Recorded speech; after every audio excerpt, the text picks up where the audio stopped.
Joining me today on the Dusty Wright Show, the huge propaganda genius of Mr. Ron English, live at the Status Factory.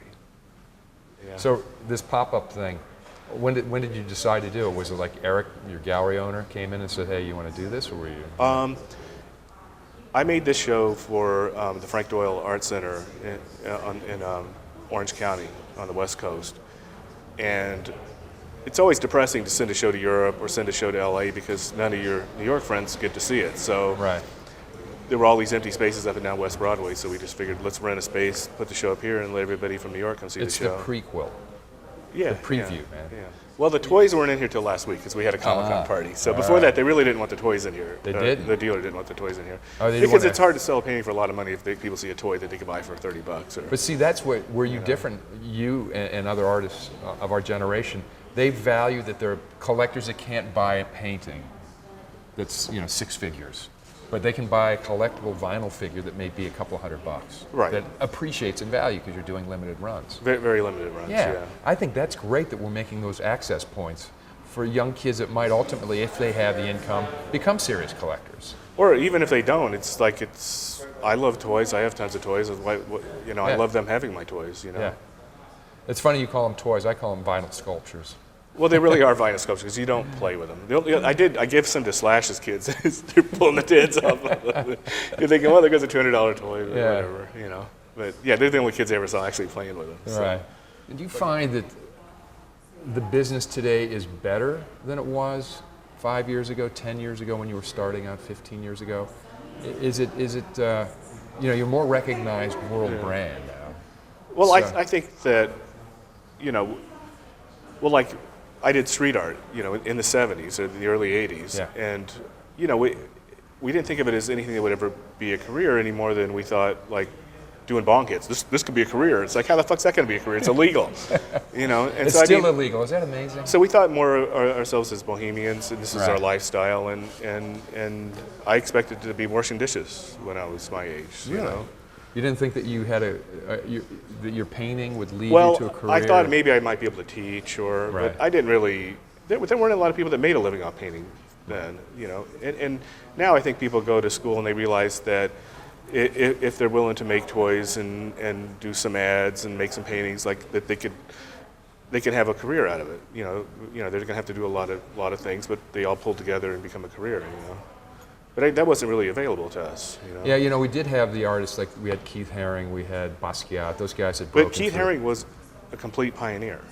And That's they told true. him, they said, look, you got really lucky and you got into the art world. And that's so rare. One in a billion get into the art world. And now you want to open this pop shop, that's going to ruin your credibility in the art world. And he said, maybe he was so young and he didn't realize what he had, or he wanted what he wanted. And he opened the pop shop and he survived the art world. And he was the first to really start merching out. And, Right. didn't we all want a store when we were kids? Didn't we all want to make toys? I Yeah. mean, and then you go into this art world, and to be able to make the big bucks on your paintings, you can't make toys. It's like, well, then I don't want to be in the art world. Right. Do you know what I mean? I really don't want to be that restricted. And I'm sorry, who is this collector that cannot tell the difference between, a sculpture in the edition of 3 made out of fiberglass that's 10 foot tall and a plastic toy? Really, Right. who is that? Do they exist? Yeah.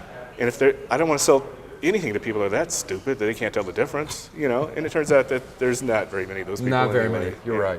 right. When did you decide to co-opt these great art images, these museum images, and establish your own brand of surreal applications to them? Well, I was in art school, and this is horrible, but I flunked art history 3 times. Really? And a lot of it was because I kind of partied a lot, and then you would go to study all the artists on slides, and you would sit in this room, and they turn all the lights out, and you'd fall asleep, and it just, Renoir, I didn't get Gauguin. it. I couldn't get it, and Right. finally I just went home, and I who the fuck is Matisse? I can't get it, And I went home and I painted my roommate to look like Woman with the Green Stripe, and I painted the wall behind her, and I took a picture of it, and then okay, now I'm starting to understand the artist, not the idea of learning and studying and didn't mean anything, but once I kind of was able to get into the artist's head by recreating their work, you know. And then I realized that that's kind of what folk singers did. You took old melodies and you recreated them for modern times. And then I realized art was just this continuum that went on forever,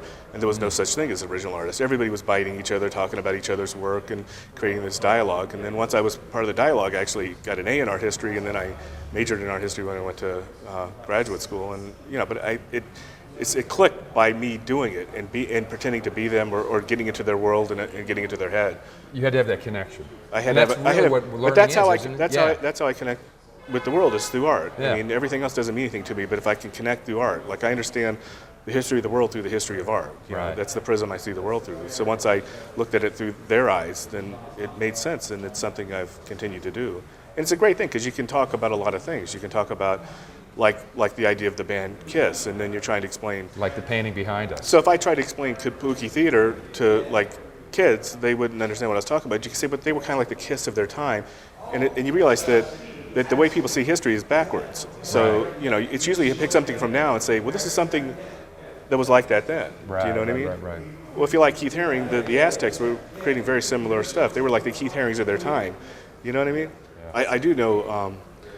You don't think about it, like how many people know who you are sometimes. Like, I think, where was I, like in Indonesia or somewhere? We go to all these places, like, we were like, oh, we were in the Philippines. And we were actually in these armored cars because our sponsor had his mother and his sister both kidnapped, and they actually killed his mother, and because he was one of the richest guys there. And we were driving through this real ghetto place, and I see a bunch of kids doing graffiti, and I've had a few drinks. I'm like, pull over. And they're like, no, we'll get killed. No, we can't. It's like, pull over. And then, you know, they're kind of like capitulate to what you want to do. You're their guest or whatever. And they're like, are you sure? Okay. And I get out of the car, and you motherfuckers, you fucking up my wall. And then they're all like, holy shit, you're on English. They knew you. And they all like started going to their knapsacks and pull out their books and have me drawing their books. And it was just weird. It's like, I was just drunk. I was just going to fuck with them because I saw them doing graffiti. But they saw your work. They knew who I was. They saw your work on the internet. On the internet, exactly, right. So there's a prime example of you reaching, It doesn't hurt either that in your shows you're co-opting, images, iconographic images, and then fucking with those images to make a statement. Those are recognizable branded images from our generation, finding a different audience. Well, but my purpose is not so much to parasite off or piggyback on the bigger brands, but is to. No, you're making a statement. It's like we grew up in this culture where we're just overwhelmed with these images and the domination of these images, and how do we deal with it? Yeah. Where do we go from here? Is it just continued, shotgun approach, pellets everywhere, or are you refining? Well, with me, it's really the center of my life is painting. Right. It'll always come back to painting. And that's what I'm really the most interested in. Okay.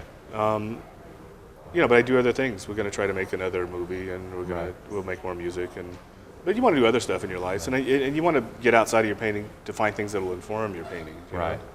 How about collaborating? Does that get you? I know you love it with music and filmmaking. How about in the painting world? I don't really collaborate with painting, but sometimes. Yeah. Apart from when you were doing the billboards. I did a bunch of collaboration paintings with Daniel Johnson, and I did one with Mike Shinona of Lincoln Park recently, and it turned out really well. Nice.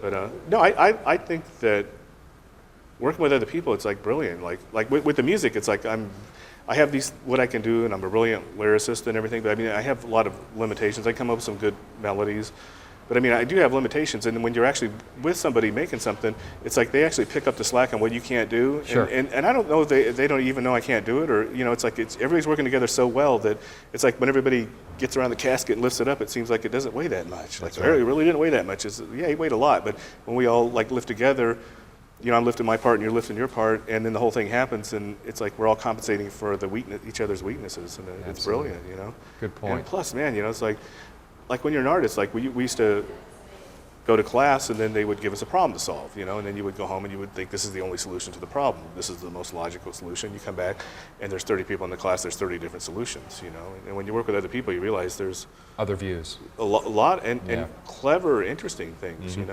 they're like a gold mine of stuff. There's a lot of really bright, intelligent people bopping around, I don't think people have any idea what your price points on your work are now, but it's... Well, the most interesting thing about the price points is the person that can actually afford the paintings is are some of the most fascinating people you ever meet. Sure. You know what I mean? If But they're collecting you. If you can earn that kind of money in this society, you're a genius. You know what I mean? It's safe to say then Rhyming-Witch is a genius? Oh yeah. All those years ago, and I just thought you were just like this crazy dude from Texas. That's what a genius is. Everyone have to be from Texas, man. We like things bigger in Texas. Yeah.